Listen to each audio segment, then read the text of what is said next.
What's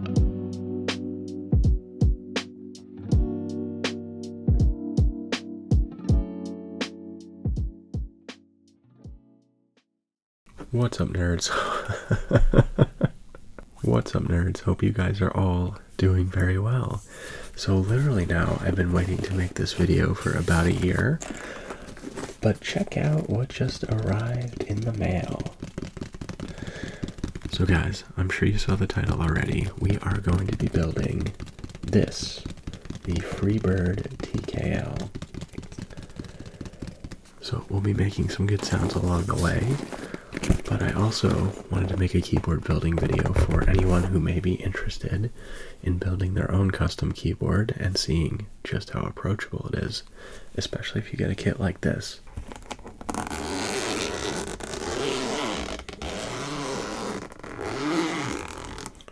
So this is my first keyboard that actually comes with a carrying case, which is quite nice. Let's just get some of the packaging materials out of the way.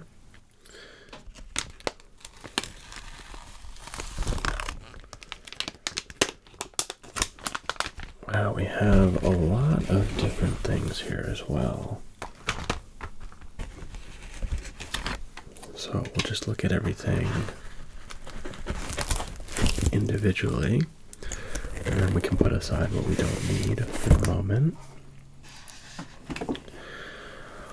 But this here is the keyboard case, and I wanted to go with something different than black.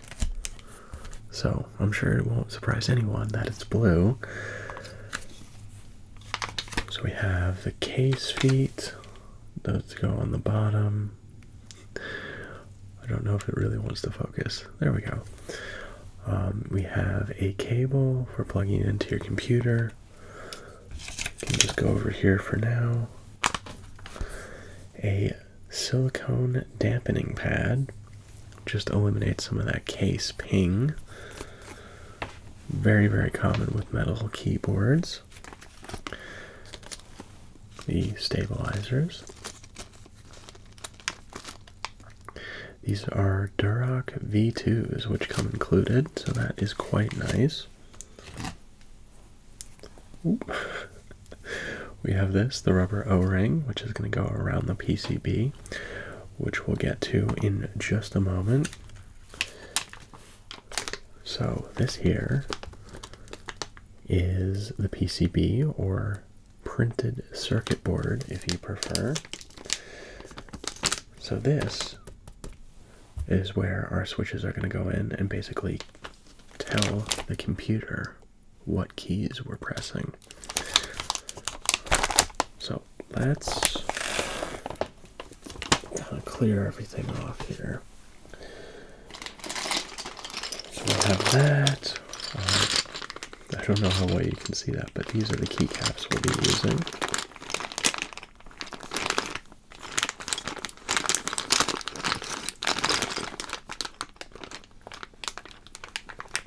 Just like that. So pretty cool SA profile. I have not used those before. Our switches. So let me open these up. I don't remember exactly what switches these are, because literally I ordered these now like, I don't know, almost a year ago, just in preparation for all of these parts coming together. But I think it's some sort of Duroc switch. It's definitely heavier, maybe like 79 gram or something like that. Just because I always bottom out on lighter switches. So rather than fix my typing technique, I was just like, you know what, let's sort of put a band-aid on it. Alright guys, let me get organized here. I'll be back in a second. So let's first start by taking these things out of the packaging, which I have been looking forward to from the moment that I got this. So PCB. Let's see.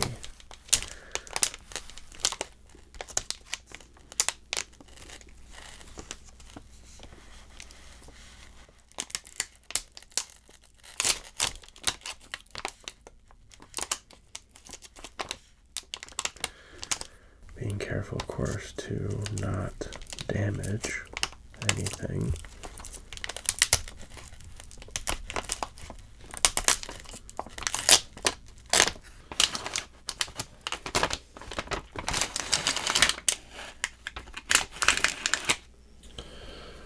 So, let me just lay that down. But a very simple circuit board here. Matte black. You can see the switch sockets. And then this side is what the switches are going to go into. Just like that. You can see Freebird TKL. And this is by Keebs for all. Let's just put this down carefully so you can really start to see it there.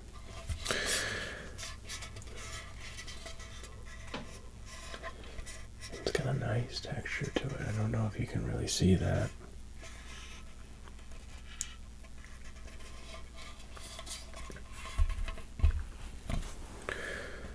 Let me flip that over too. It's got a very simple back, and as far as branding goes, it's also very minimal. You can see a Freebird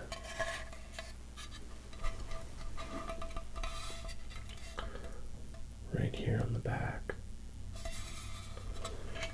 So I like that they've kept it minimal. And you can see the plate is already in the case.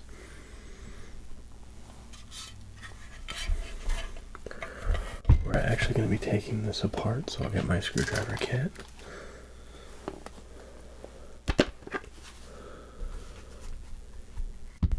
And let's see, which one is it?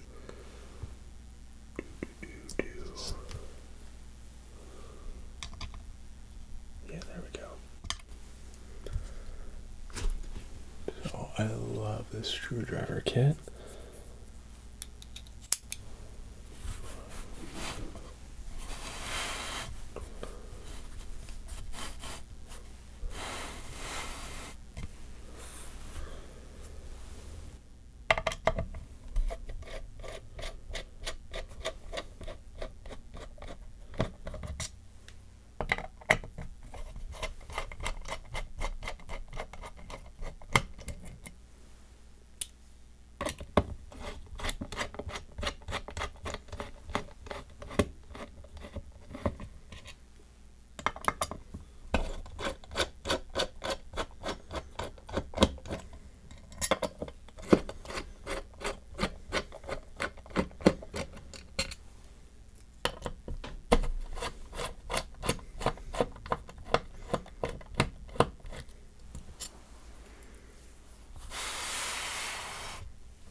Okay, so there they are, and you just want to put your screws aside.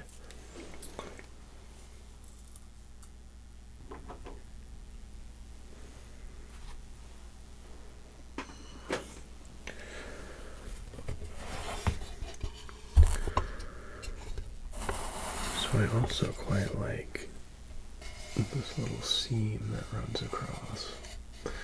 I think it's, well, it's sort of indicative of the fact that it's two pieces to the case, but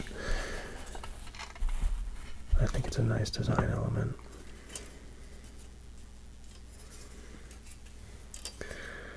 So let's see, we have some interior case screws as well, which I didn't anticipate, but we can take those out in just a moment. Inside the case, we have a little bird here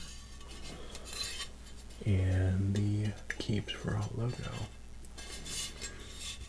So I'm glad this is on the inside of the case. I still quite like just this little touch at the corner where it says Freebird. I like that a lot. And you know what, while we're here on the back of the case, we might as well put the case feet on. So that's what these are for.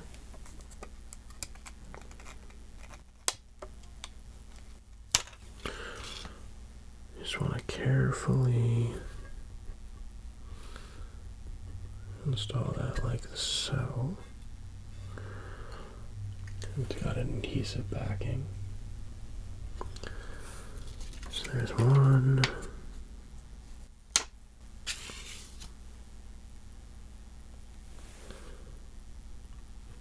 The second.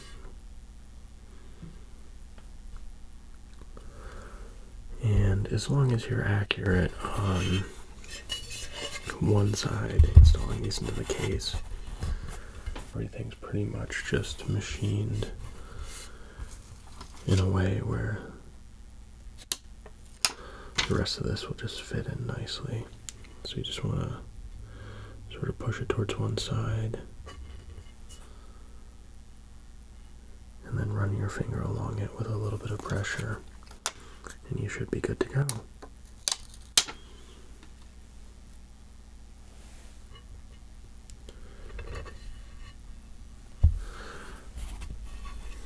So just like that.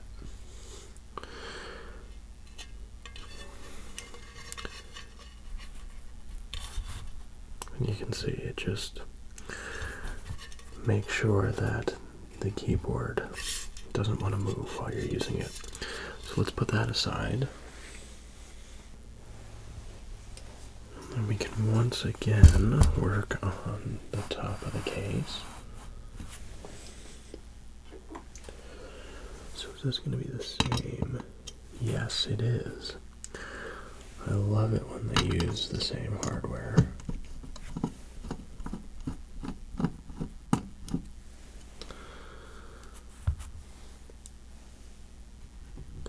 So you can see the head of this is the same size. But it is very obvious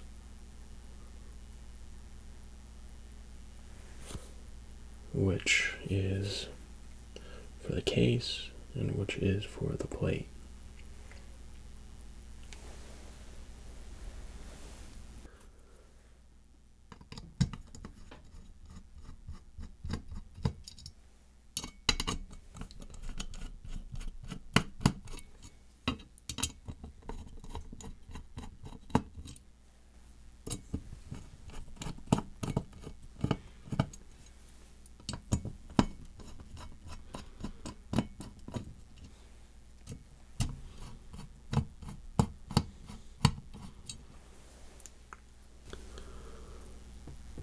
So put that hardware aside. Pretty common theme that's developing. So this keyboard has a couple of different mounting options. We are not going to be using the one with those screws. Instead, we're going to use that O-ring that you saw earlier when we unboxed it. But otherwise, everything about this case is pretty simple too. I like the rounded edges. I like this profile of the board. You can really see it here. Alright guys, so moving along, we're going to talk next about these guys right here. Stabilizers. So these are very important to a keyboard's function, and they help with balancing the longer keys like Shift and especially the space bar. So we are going to be doing a separate step called lubing your stabilizers. You don't necessarily have to do this, but once you've sort of modded your keyboard in this way, it's really difficult to go back.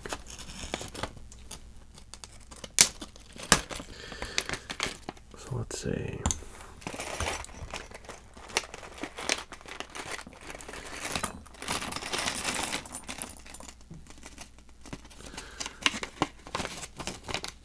And lastly, the hardware. It's going to fasten it to the board.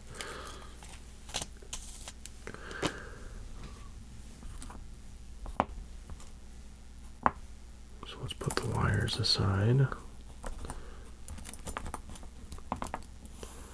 I'll show you in a little bit more detail what all these different pieces do, but for the moment, we can kind of just separate everything out and sort these pieces. So just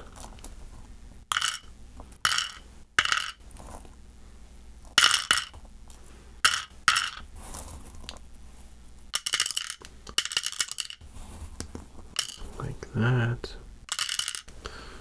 Perfect. Put those aside. So these are going to be how we start. But basically what happens is we want to take our lubricant here. This is Krytox 205G0. We want to start applying it to this housing.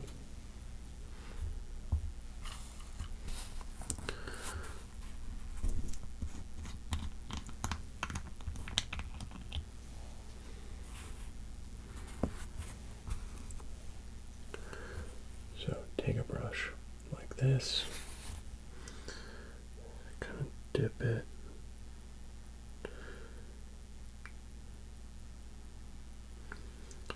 And you basically want a dot like that. Remember, it's always easier to apply more than take it away.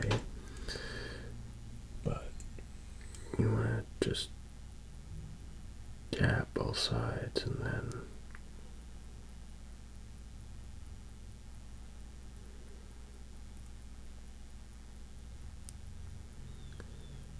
just move it around evenly.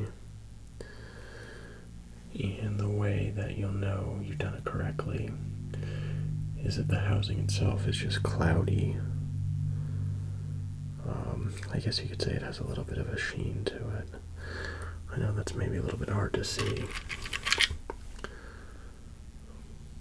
but compared to a normal housing, it has a little bit of cloudiness to it.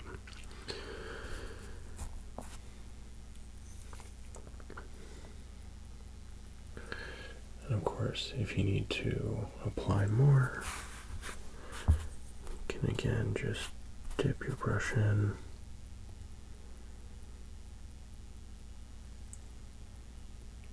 And keep applying until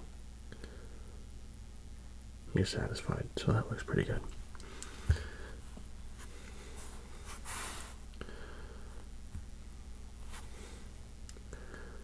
So same thing, dab both sides.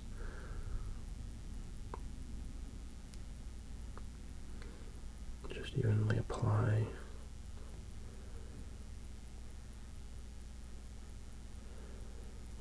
And it's one of those things, the more you do, the more you'll get a feel for it. So like that already, I can see is too much on the brush.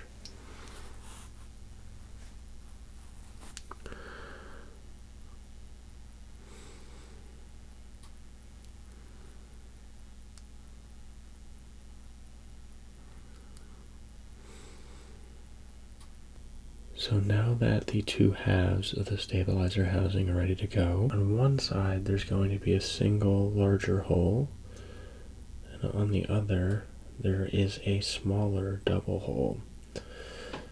So holding this part of the housing with the gold hardware closest to your thumb, you're going to want to align this single hole to that side as well. So then that just goes like that, and we can put it aside. So let me show that to you again, holding this part of the housing with the gold hardware at my thumb, finding the part of it that is this single hole, and then aligning it with the side of my thumb as well. So just like that. Moving right along, we are just about to finish up these stabilizers, but we're going to be a little bit more generous with this next step.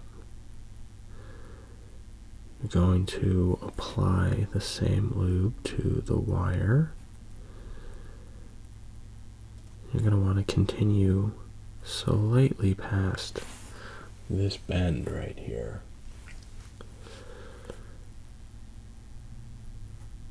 And then on the back side as well.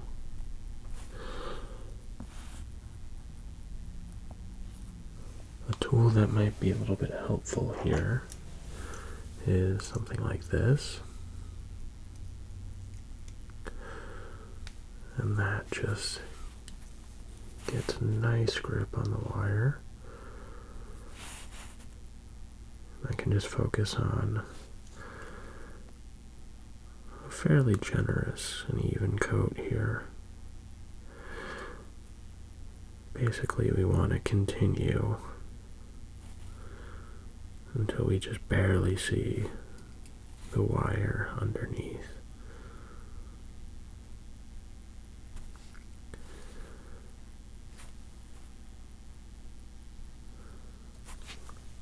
So something like that is looking pretty good.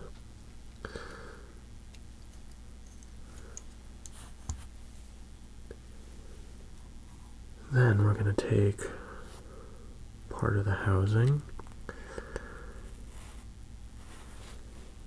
and again, it's a little bit difficult to explain.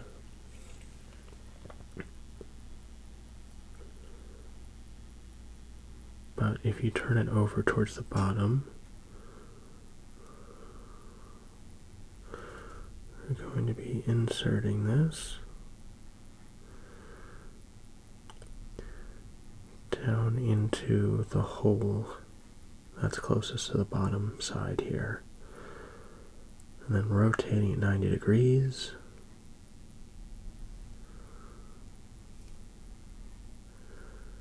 And then finally,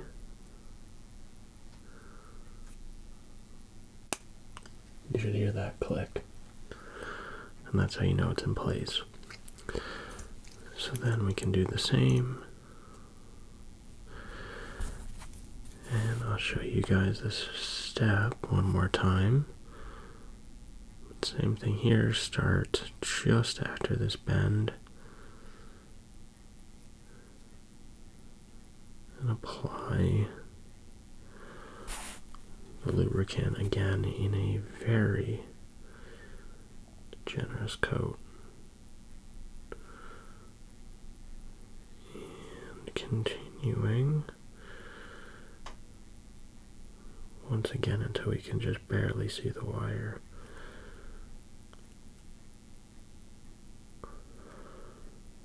So this step helps sort of with the side-to-side action and just gives the wire a little bit of cushion before it reaches the plastic side of the housing. So that's looking good.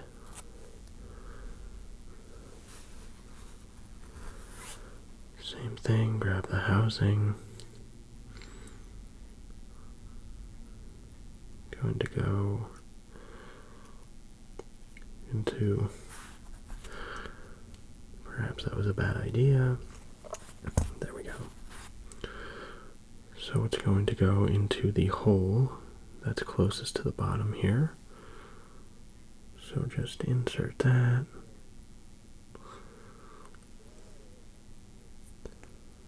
Trying to give a little bit of a side view as well.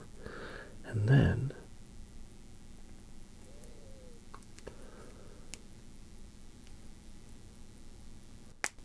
there's that click. Like that is what it should look like when it's done. And I'll go ahead and lube up the rest of the stabilizer wires. Alright guys, so for the most part, all the stabilizers are in, as you can see. I'll just put the last one in up close so you guys can get a better look. But basically what's going to happen is there are two different sized holes here.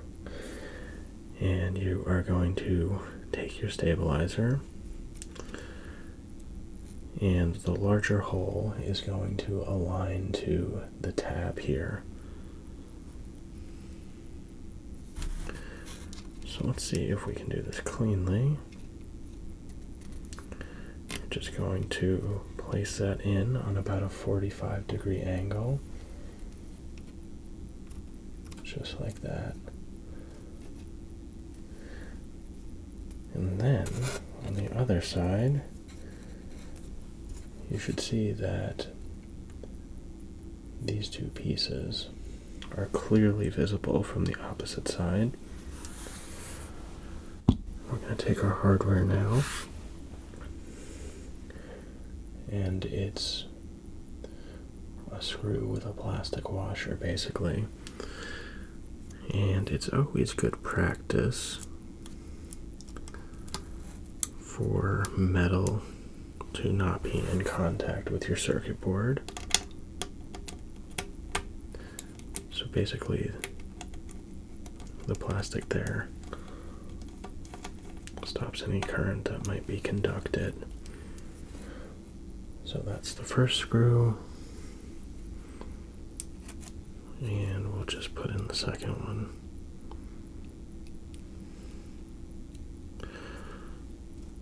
Obviously it's a little bit easier if you're not trying to record it.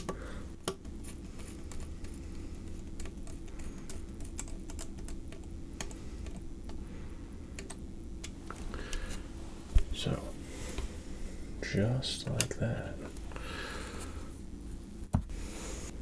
Now we are ready for some switches. Usually I like to pull out a separate container.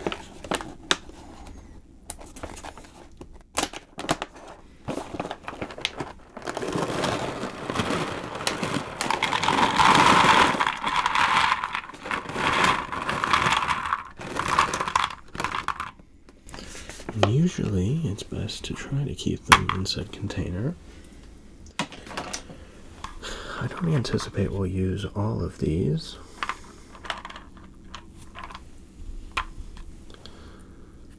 But we're going to get our plate.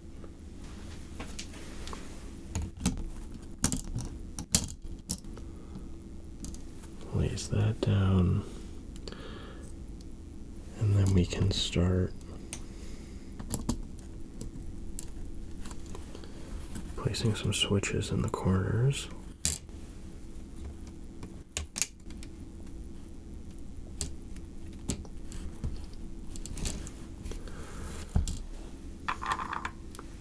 So let me give you guys a little bit closer view of what's going on.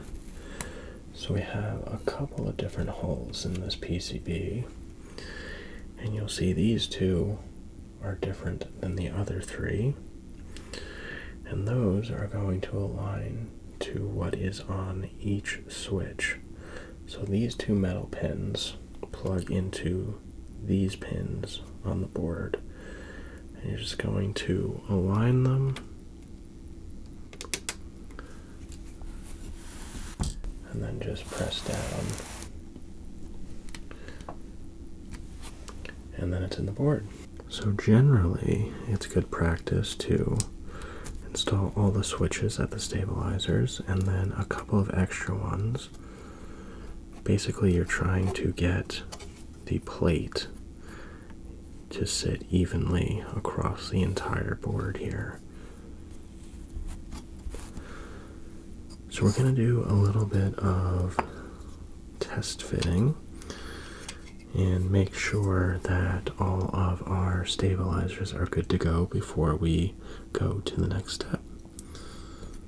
So there's a shift, space bar, just all the big keys here. So backspace, enter, shift, shift, and then what is that, tab? I forget whether it's tab or caps lock. Anyway, so in sort of the tradition of this video, let me show you one up close and then I'll do the rest of them. But this has 3 pieces that has to be in connection here with these 3. So generally, especially if there's no other keycaps in position, it's a little bit hard to align everything, but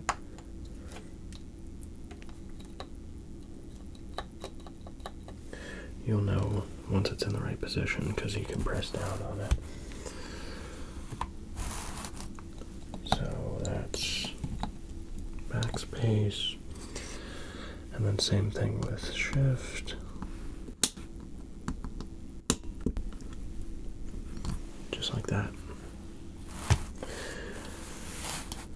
So in keeping with good practice, and basically what you're checking for is it to kind of rebound the same way each time. And the more that you practice looping your stabilizers, the better you'll get at it, and you'll know exactly what feel you're looking for. So guys, I'm going to put the rest of these on. I'm going to throw down some more switches, and I'll see you back here in just a second. So you should be left with something that looks a little bit like this. Doesn't that look cool?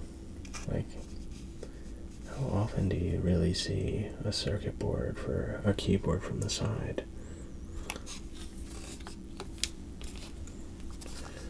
So this is why I love fiddling with electronics so much. Is like you really start to understand exactly what something is and how it's put together.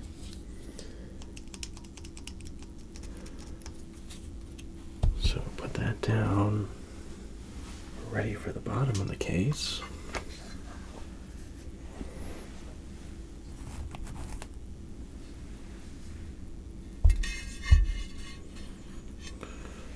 Feel the heft.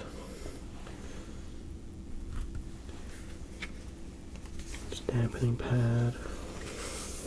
A little bit too much of the Georgie there. That's better.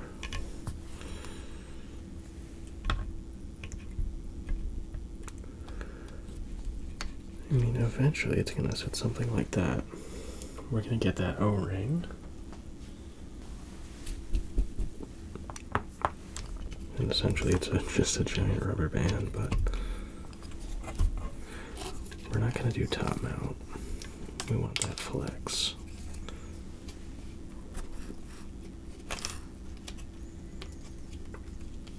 So just like that.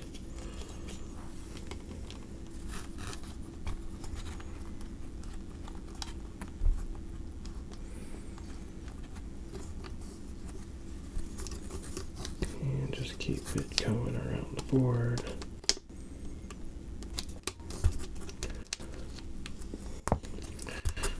Not the easiest thing to get on camera.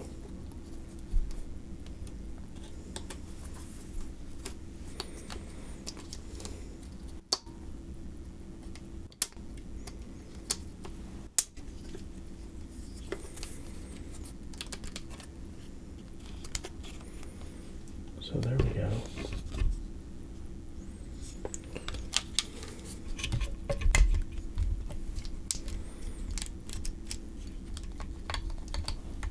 Alright, so there's a little bit of refining that we can sort of test fit the case. Just making sure that we can close everything and there's no interference. So I'm pretty satisfied with that. And we'll get the hardware for this guy.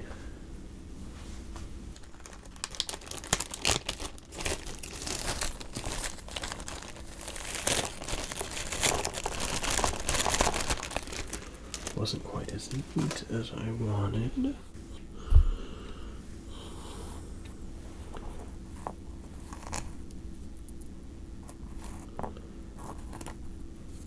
So these shorter screws are for the top mount option. Top mount is quite stiff though, so I want to explore that O-ring option.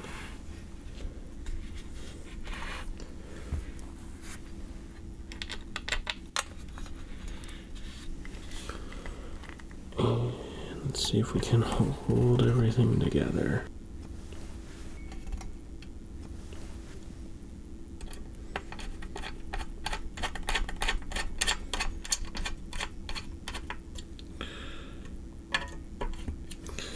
So start at the corners and don't completely tighten it.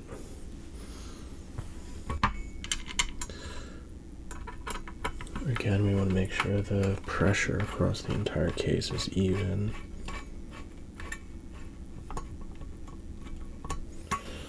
So there. Hold this together.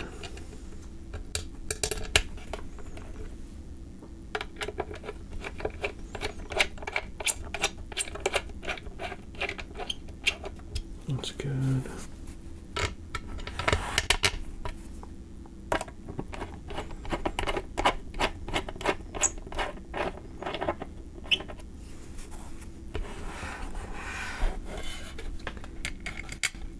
Put the rest of the case screws in.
Man, that is starting to look like a keyboard now, isn't it?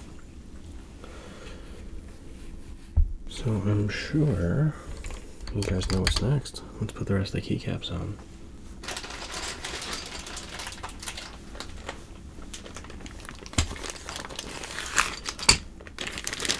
So this is all the other stuff that this set comes with.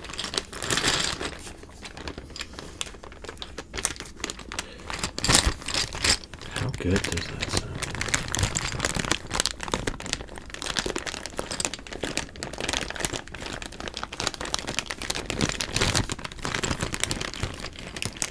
Just nice crinkle sounds.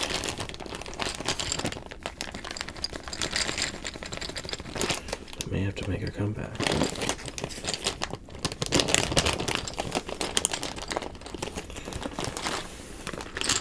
This is a keycap profile I actually haven't used before. So, from everything I read online, I think I'm gonna like the way that, like, you can really get a good grip on the keys. That's the thing about the cherry keycaps that I don't love. It makes everything a little bit more functional. It's a little bit hard to explain, but the keycaps on my other keyboard are much flatter.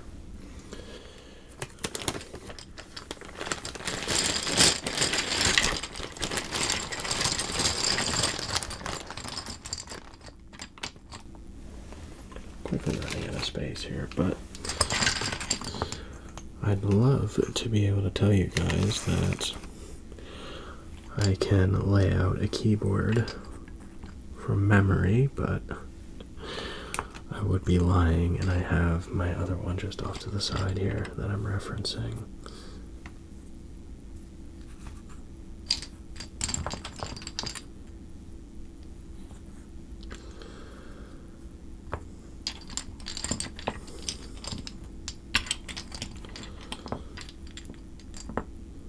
So kind of the way that you do it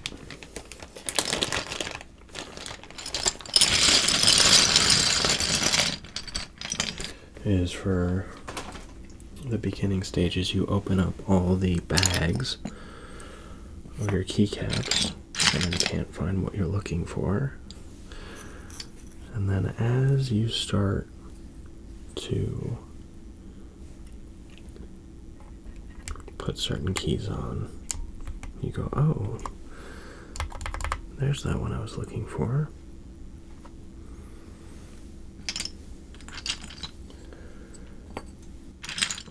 So you can start with the obvious ones like the escape key.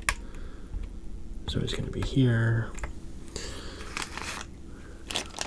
I have sort of a novelty F-row that it comes with. So a lot of making custom keyboards is really about experimentation,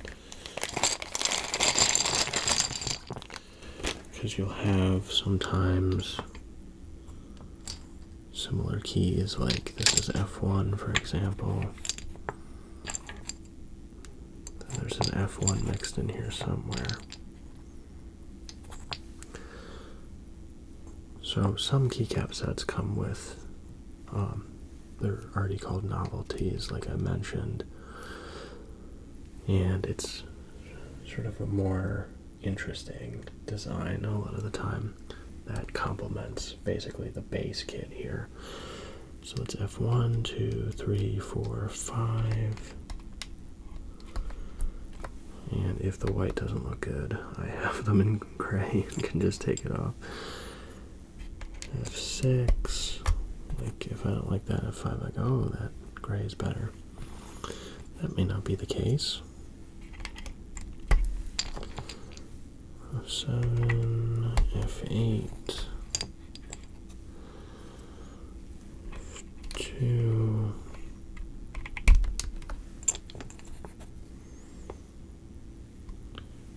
it's F7, these are already on.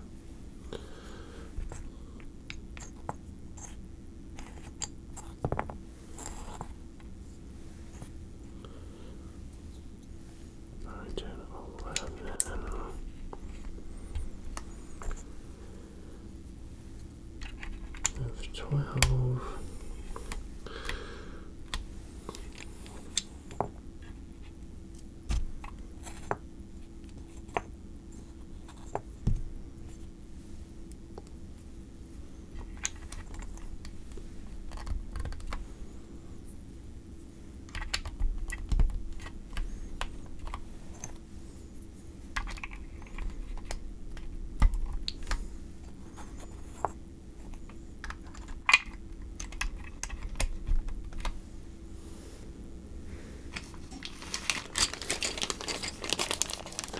Let's see. I forgot I also have some arrow keys. So that's the F-row. This is a rare F13. I may want to use one of those other keys because I don't think I have an F13 in this kit.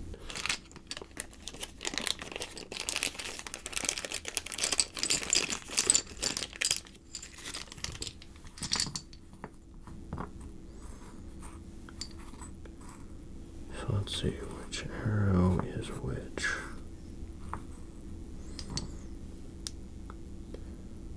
Hard to tell sometimes.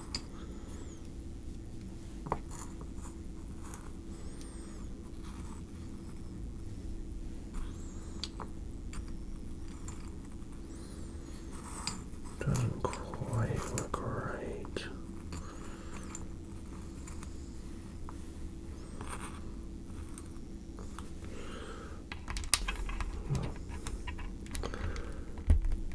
can always take them off if it's not the right way.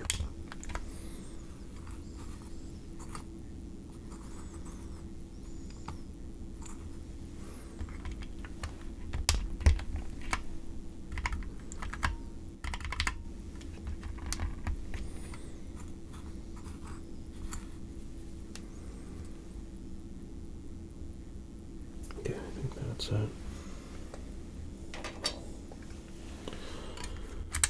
Always have a keycap puller on hand.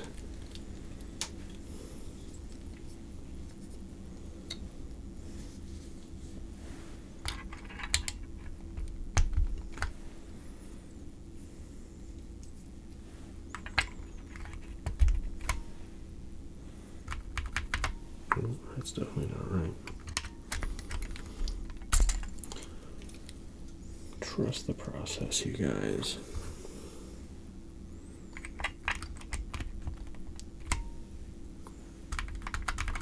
Yeah, there we go.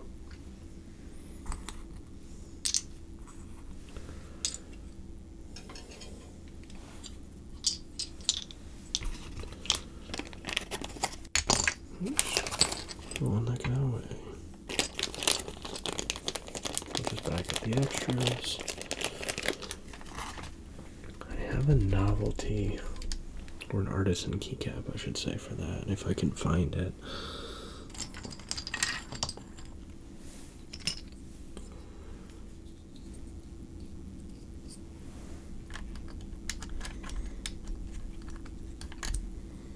Is that the right caps lock? I don't think so.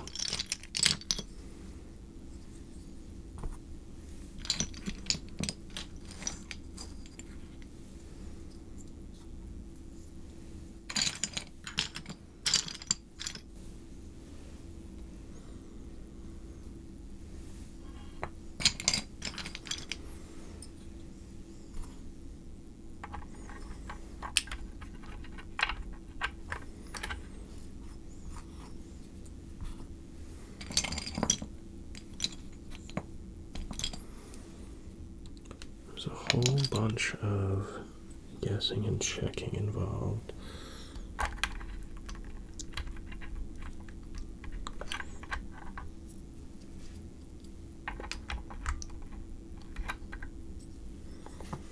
don't think that's it.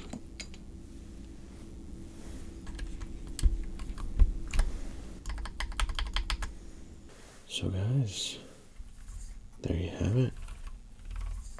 This is how it all happens. This is looking pretty complete. So I think the only way we can properly end this is with a typing test.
So, there's still a couple of things that need to happen.